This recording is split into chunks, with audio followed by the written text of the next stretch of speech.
Good day, everyone. Wanted to talk about another piece of gear that I have very quickly fallen in love with, and it is this Nightforce NX8 2.5 to 20 in second focal plane. So you guys know this is what we're talking about. NX8 2.5 to 20 by 50 millimeter. It's a 30 mil tube. I have it in the mil, so it's a mil dot, milliradian. The CF2 is the reticle.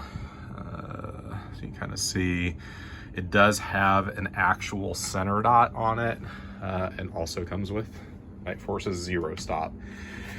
So the reason that I decided to go with second focal plane is purely of the reticle.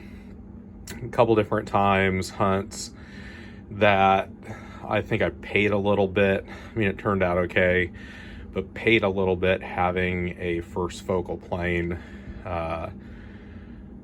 based reticle on my hunting scope. First scenario, Colorado mule deer hunt, early in the morning, needed to be on low power. We're shooting up a rock slide. It was nearly impossible to see. Luckily it had illumination on that particular scope and kind of bailed me out. Second time, Manitoba black bear hunt, 25 yards over bait. Impossible to see, a super thin reticle and stadia over the height of the black bear. So I decided I'm going back to second focal plane, which is fine. So started doing some research on the 2.5 to 20 Nightforce. Liked it smaller overall package than most other scopes. I think Leupold has a pretty small package in their lower magnification range, equivalent to this. I think it's the Mark V. So let's see. It has the zero stop in the turret. You guys can hear. Audible, nice and clean, absolutely zero slop. You can set, for you guys that don't know, you can set it to a dial. I guess it would be an under dial. So I actually have it zeroed there. Super easy to zero. A couple of key screws on both sides. You don't have to pull the cap off, just spin it. To set the zero stop itself, you do have to pull the cap off, and that's really easy to set the zero stop on this rifle scope. Let's see, it has capped windage.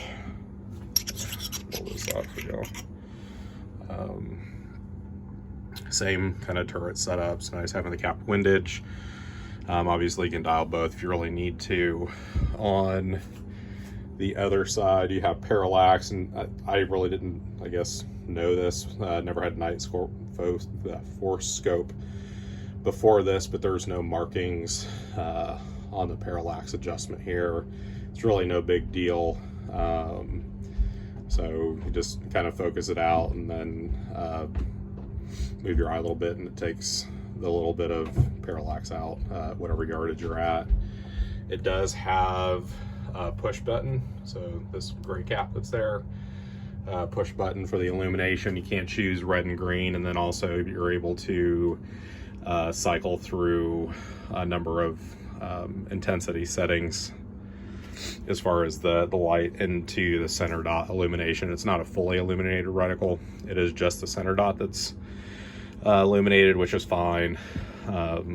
You're doing aiming points. The only downside is if you would be holding wind in low light, you're not going to have the stadia actually, or even the hashes for the mills illuminated. So one thing that when I was deciding on what scope I was going to go for, this scope comes with a throw lever here, which I shoot a lot of competitive rifle, or shooting more competitive rifle.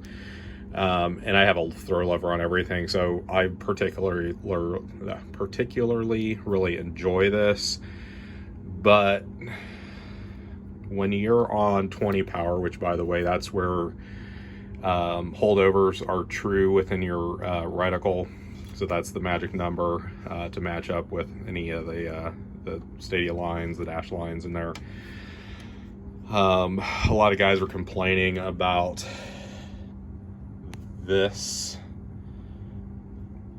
being either interfering with or not. Well, I went with, I think it's 1.25 inch Nightforce lightweight rings here. I have no issues with the Bighorn Action throw lever.